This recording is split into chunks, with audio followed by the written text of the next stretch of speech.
আপনি কি চান সফলতা, সুখ ও মনোবল? শিব ক্যারা এর ইউ ক্যান উইন বই থেকে শিখুন কিভাবে নিজের জীবনে ইতিবাচক পরিবর্তন আনবেন এবং সাফল্যের পথে এগিয়ে যাবেন। চলুন শুরু করি। Point 1, attitude is everything. Shiv Khera বলেন, সফলতার মূল চাবিকাঠি হলো ইতিবাচক মনোভাব বা অ্যাটিটিউড। আপনার চিন্তা, দৃষ্টিভঙ্গি ও কাজের প্রতি মনোভাবই আপনাকে সফল বা ব্যর্থ করে। উদাহরণ, যখন আপনি নিজেকে সফল ভাববেন তখন কাজের প্রতি মনোযোগ ও উদ্যম বাড়ে। আপনার কাজ প্রতিদিন নিজের মনোভাবকে ইতিবাচক করুন। Point 2, develop a positive self image. নিজের প্রতি ভালো ধারণা বা আত্মবিশ্বাস গড়ে তুলুন। নিজেকে আপনি কেমন দেখতে চান সে অনুযায়ী কাজ করুন। উদাহরণ, যারা নিজের ক্ষমতায় বিশ্বাস করে তারা সহজে বাধা অতিক্রম করে। আপনার কাজ নিজের ইতিবাচক ছবি আঁকুন এবং বিশ্বাস রাখুন। Point 3, set clear goals. সফল হতে স্পষ্ট লক্ষ্য নির্ধারণ করা জরুরি। লক্ষ্য ছাড়া জীবন অযথা ঘোরাঘুরি মাত্র। উদাহরণ, দৈনন্দিন কাজের জন্য ছোট ছোট লক্ষ্য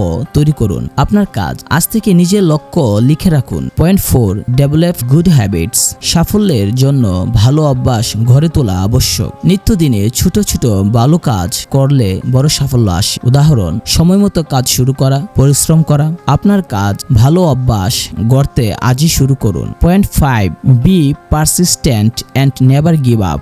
ব্যর্থতা হলো সাফল্যের অংশ, তাই হাল ছেড়ে যাবেন না। আপনি যতক্ষণ না সফল হচ্ছেন ততক্ষণ চেষ্টা চালিয়ে যান। উদাহরণ, বিখ্যাত সফল ব্যক্তিরাও বহুবার ব্যর্থ হয়েছেন। আপনার কাজ প্রতিদিন চেষ্টা চালিয়ে যাওয়া। Point 6, learn from failure. ব্যর্থতা থেকে শিক্ষা নিন, হতাশ হবেন না। শিখতে পারলে পরবর্তীবার আরো শক্তিশালী হবেন। উদাহরণ, ভুল থেকে সঠিক পথ খুঁজে বের করা। আপনার কাজ ব্যর্থতাকে উন্নতির সোপান মনে করুন। Point 7, take responsibility for your life. নিজের জীবন নিজের হাতে নিন। অন্য কাউকে দোষারোপ না করে নিজের পরিবর্তনের জন্য কাজ করুন। উদাহরণ, নিজের ভুল নিজেই মেনে নেওয়া। আপনার কাজ নিজের জীবন নিয়ন্ত্রণ করুন। ইউ ক্যান উইন বইটি আমাদের শেখায় কিভাবে ইতিবাচক মনোভাব, স্পষ্ট লক্ষ্য ও অধ্যবসায় দিয়ে জীবনকে সফল করা যায়। আজ থেকেই নিজের জীবনে এই কৌশলগুলো প্রয়োগ করুন। আপনি কোন পয়েন্ট থেকে শুরু করবেন কমেন্টে জানান। ভিডিওটি ভালো লাগলে লাইক ও সাবস্ক্রাইব করুন। ধন্যবাদ।